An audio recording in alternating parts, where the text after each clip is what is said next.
नमस्कार। आज हम पढ़ेंगे महादेवी वर्मा का साहित्यिक जीवन परिचय। जैसा कि हम सभी जानते हैं कि महादेवी वर्मा आधुनिक युग की मीरा कही जाती हैं और छायावादी काव्य की प्रमुख कवित्री हैं। उनका जन्म 26 मार्च 1907 ईस्वी को उत्तर प्रदेश के फर्रुखाबाद जनपद में हुआ। 200 वर्षों तक उनके घर में कोई बेटी पैदा नहीं हुई थी, इसलिए इनका नाम महादेवी रखा गया। इनके पिता का नाम श्री गोविंद प्रसाद और माता का नाम श्रीमती हेमरानी देवी था। पिता शिक्षक थे और माता विदुषी महिला थी। कहते हैं कि महादेवी वर्मा को प्रारंभिक शिक्षा अपनी माँ से मिली। कबीर, सूर और तुलसी को पढ़ने का मौका उनकी माँ से ही मिला। आरंभिक शिक्षा इंदौर में हुई। 13 वर्ष की आयु में उनका विवाह डॉक्टर स्वरूप नारायण वर्मा के साथ हो गया। विवाह के पश्चात वे इलाहाबाद आ गई और कहते हैं कि वैवाहिक जीवन को रास नहीं आया और वे दोबारा लौट करके वहाँ नहीं गई। महादेवी वर्मा ने 1933 में प्रयाग विश्वविद्यालय से एमए संस्कृत की परीक्षा पास की। इसके पश्चात वे प्रयाग महिला विद्यापीठ में अध्यापन कार्य करवाने लगी और उनका संपूर्ण जीवन अध्यापन, समाज सेवा और साहित्य सर्जन में बीता। उनकी साहित्यिक सेवाओं को देखते हुए उत्तर प्रदेश सरकार ने उन्हें 1 लाख रुपए के भारत भारती पुरस्कार से सम्मानित किया। महादेवी वर्मा का निधन 11 सितंबर 1987 को इलाहाबाद में हुआ। प्रारंभिक कविता वो ब्रजभाषा में लिखती थी, लेकिन मैथिली शरण गुप्त के प्रभाव से वे खड़ी बोली में लिखना प्रारंभ करने लगी। उनकी बाल कविताएं 7 वर्ष की अवस्था में उन्होंने एक कविता लिखी, ठाकुर जी भूले हैं, जो अपनी माँ के बाल गोपाल के ऊपर उन्होंने लिखी, और दूसरी कविता आज खरीदेंगे हम जवाला। ये उनकी बाल कविताएं हैं। उनकी गद्य रचनाओं में रेखा चित्र उन्होंने लिखे। अतीत के चलचित्र 1941 में, स्मृति की रेखाएं 1943 में, संस्मरण पथ के साथी 1956 में, मेरा परिवार 1972 में।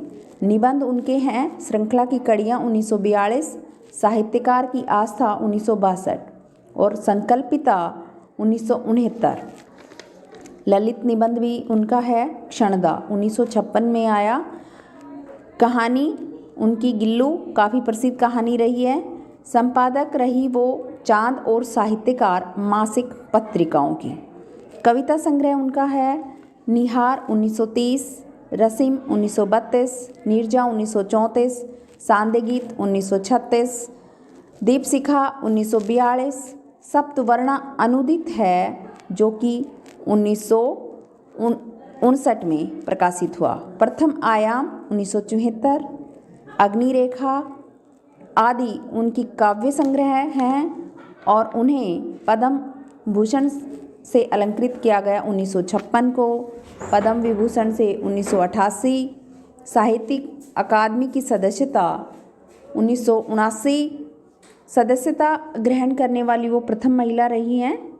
शेक्सपियर पुरस्कार 1934 में उनको प्राप्त हुआ। ज्ञानपीठ पुरस्कार यामा रचना के ऊपर उनको मिला, जो कि 27 अप्रैल 1962 को। ये प्रेम के पीर की कवित्री रही हैं और इनके काव्य में हमें वेदना के भाव दिखाई देते हैं। उन्होंने कहा कि जीवन में सुख और दुख दोनों हैं, लेकिन मैं क्या देखूं खिलती कलियां या प्यासे सूखे अधरों को, तेरी चीर यौवन सुषमा या जर्जर जीवन देखूं हिम हीरक हंसते खिलते नीले कमलों पर, या मुरझाई पलकों से झरते आंसू कण देखूं।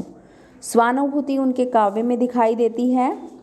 संपूर्ण जो उनका काव्य है अनुभूतियों का काव्य है। उनके काव्य में देश काल, वातावरण, जीवन और जगत का वर्णन ही नहीं, अपितु महादेवी की निजी अनुभूति की भी अभिव्यंजना हुई है।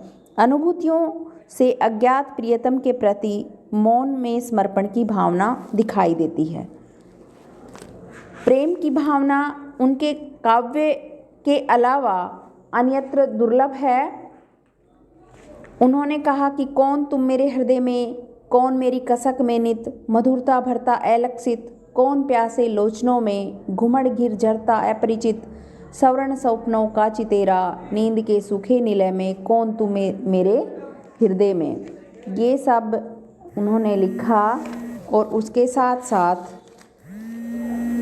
उनकी जो रहस्यवादी भावना रही वो भावना हमें अन्यत्र दिखाई नहीं देती है।